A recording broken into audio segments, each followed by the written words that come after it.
We go to the phones. Joining us right now, Republican strategist Matt Mackowiak. Good morning, Matt. How are you? Good morning. I'm doing great. How about you? Doing great. Appreciate you joining us today. I guess now that we are, week 2 removed from the election, and we just had some races decided over the weekend. Nationally, what are we looking at as far as the Senate and the House goes, and Republican influence in the Senate? You're talking about at the national level? Yeah, on the national level, yeah. I'm sorry. Yeah. Look, I mean, here's kind of my feeling about this, Chad. I felt a lot better on election night than I do today about the midterm. Yeah. You know, the numbers have really moved against us sharply. It looks like the House, instead of it being 25 or 26 seats lost, it looks like it's going to be 38. It's going to give Pelosi or whoever the new speaker is a 15-vote margin.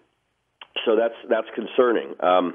It looked like we might have 54 or perhaps even 55 Republican senators. Now it's pretty clear it's going to be 53, which means we netted only 2 seats in the Senate, which is good, but it's not anywhere near as good as it could and should have been given how advantageous the map was.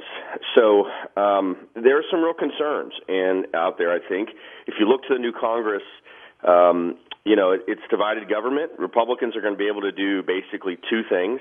Because they have the Senate majority, they'll be able to confirm Trump's cabinet nominees. We're expecting, a new attorney general, perhaps a new Homeland Security secretary, perhaps a new Commerce secretary. Who knows who else? Maybe a new Secretary of Defense in the next few months. So that's important for just him being able to have his cabinet in place. And then more importantly, they'll be able to continue confirming judges. The Trump administration has the Senate has confirmed 84 judicial nominees at all levels. It's a record in the first 2 years. They'll be able to continue that and perhaps continue that pace, and that's really important. But look, I mean, Trump's legislative agenda is dead. The House Democrats are not going to move his legislative agenda. They've already said that they're going to use subpoena power to investigate him aggressively, and they've got 15 or 20 separate investigations they want to pursue.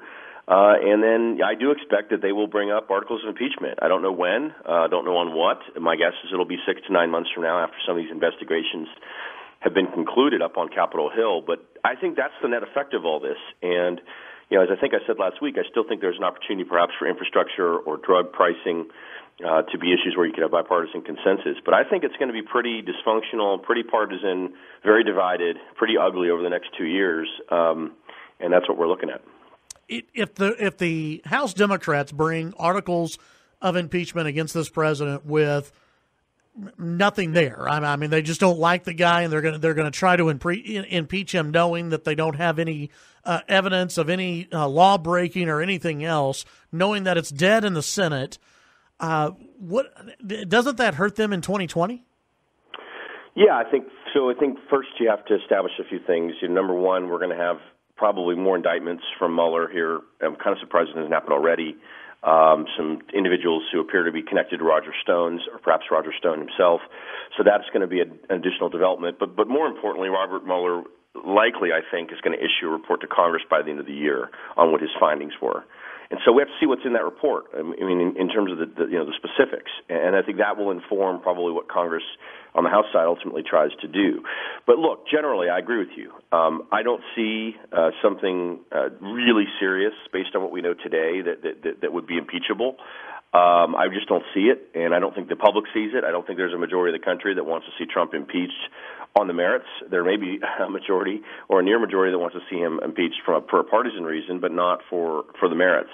And you're right. I mean, it's not going to ultimately lead anywhere. You have to have 2/3 of the Senate vote to remove a president from office, and that would require whatever it is, 17 or 18 Republicans to join with all the Democrats. That's just not going to happen. So I do think there's a risk for the Democrats, just like there was in 2008, 2009 when they took back the House, leading into the 2010 takeover from the Republicans.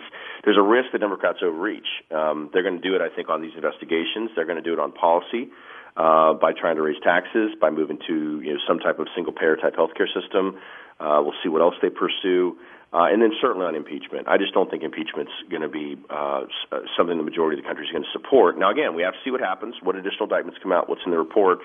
But no, we're going to be kind of have trench warfare for the next 2 years, certainly for the next year, leading into the presidential election year. Yeah, let's not forget. I mean, you've got 2020 that's already started, and definitely after January 1st, we're going to be off and running, and that's going to be nasty by itself. It's just where the Democrats are going to go, because they're going to have maybe a civil war breakout amongst Democrats. Which direction they really want to go towards, right?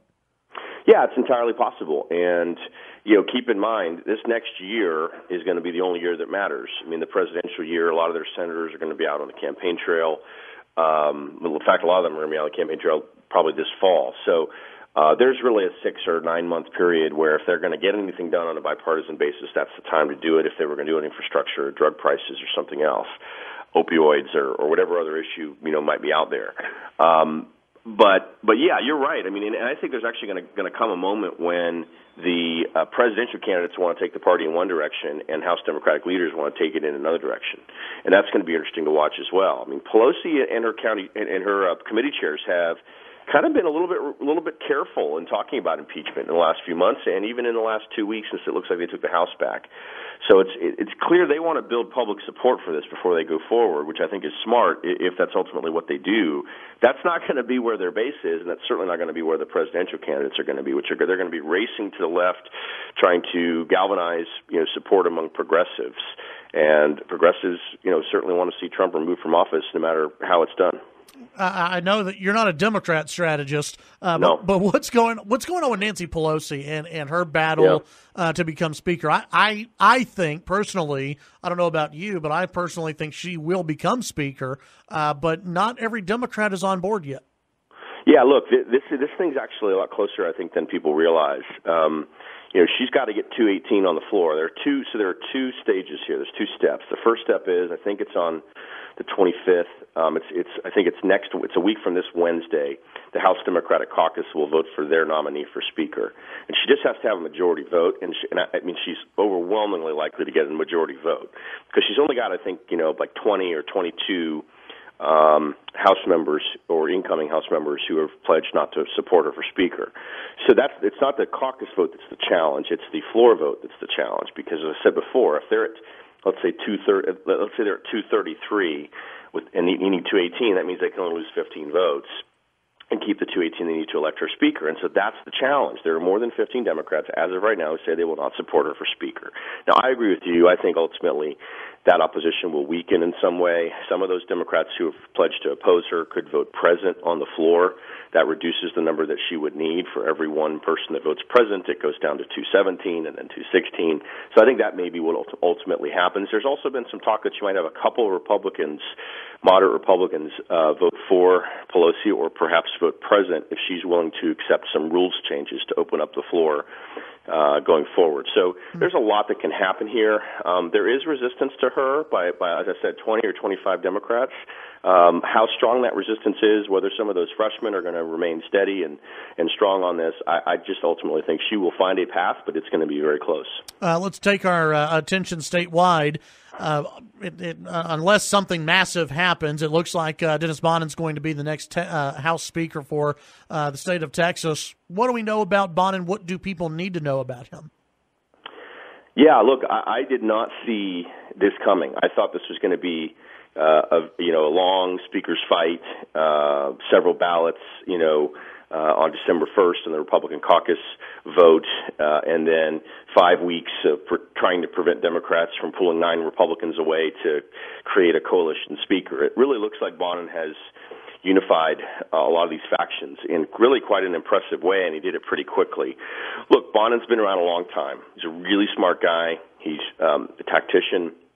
He is known for having a bit of a temper, but he's, I think, someone who really the House wanted someone who could both unify the conference on the Republican side, but also someone who could represent the House's views with the Senate, with the lieutenant governor, and do so with strength. And I think that's something Bonin can do. He's demonstrated it, and I think they have confidence in him doing that.